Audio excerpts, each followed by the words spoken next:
let's talk a little Stranger Things, past, present, future. What a gift. What an amazing accomplishment between you and the Duffers and this amazing cast.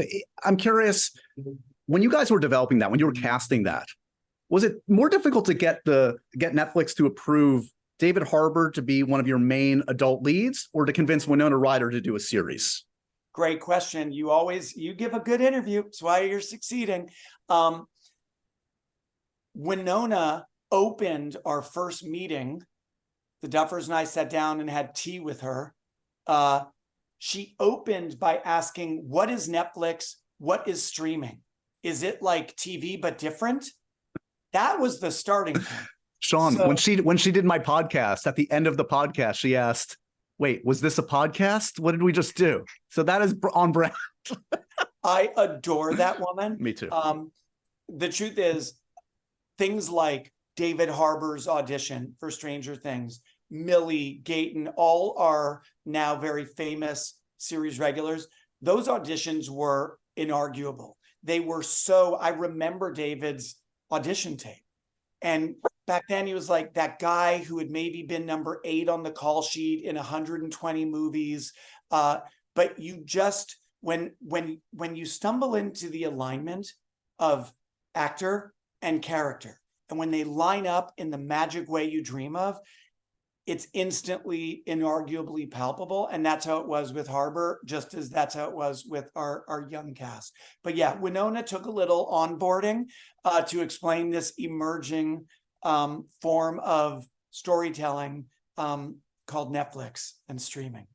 I spoke to the Duffers right when they launched the last season, and obviously a lot of work has been done since then in getting these scripts ready. Harbour told me relatively recently he'd read a bunch of them, so definitely. I know that went everywhere. Thank you, David.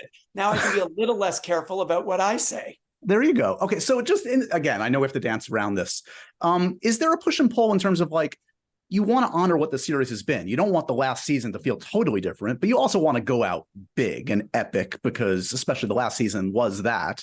So can we expect this final season to feel like the last seasons, or is there an effort to kind of make it even more cinematic, bigger in whatever way that means? No, this season is epic and broad in its cinematic scope, but it's very much Stranger Things. And I have to credit the Duffers. They have always, you read the outline sometimes and it's massive.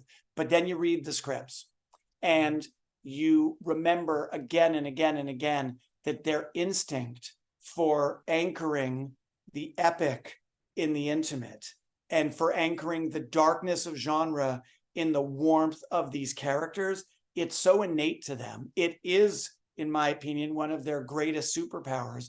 And as a result, season 5, like every season before, gets bigger in scale, but doesn't forget who and what it is. Are we getting a happy ending for Joyce and Hopper? Tell me that. Are they okay? Just make me, I need to sleep tonight. I don't want to be responsible for your insomnia, but no comment. Okay, fair enough. We talked about the cinematic nature of the show. Do you think you'll have at least the last episode? Will you try to release this in theaters in some capacity? For many years now, I've been dying just as an audience member, which is, at the end of the day, I'm still a guy sitting in the audience who wants to be delighted.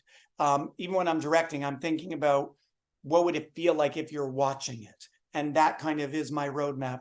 I would love to see, honestly, I'd love to see a whole screening series of Stranger Things in theaters, because the brothers are just magnificently cinematic filmmakers, and the work that they're doing is clearly as ambitious and well-crafted as any movie. And I would love to see us go out with the biggest bang possible. And if a theatrical experience can be part of that, that would make me personally super happy. And last thing on the Stranger Things front, when last I spoke with them, they had said that, yes, they have this quote unquote spin-off idea that they were at that time looking for a showrunner. Where's it at? Where's the Stranger Things spinoff? Along with the show itself, we've been in a long pause.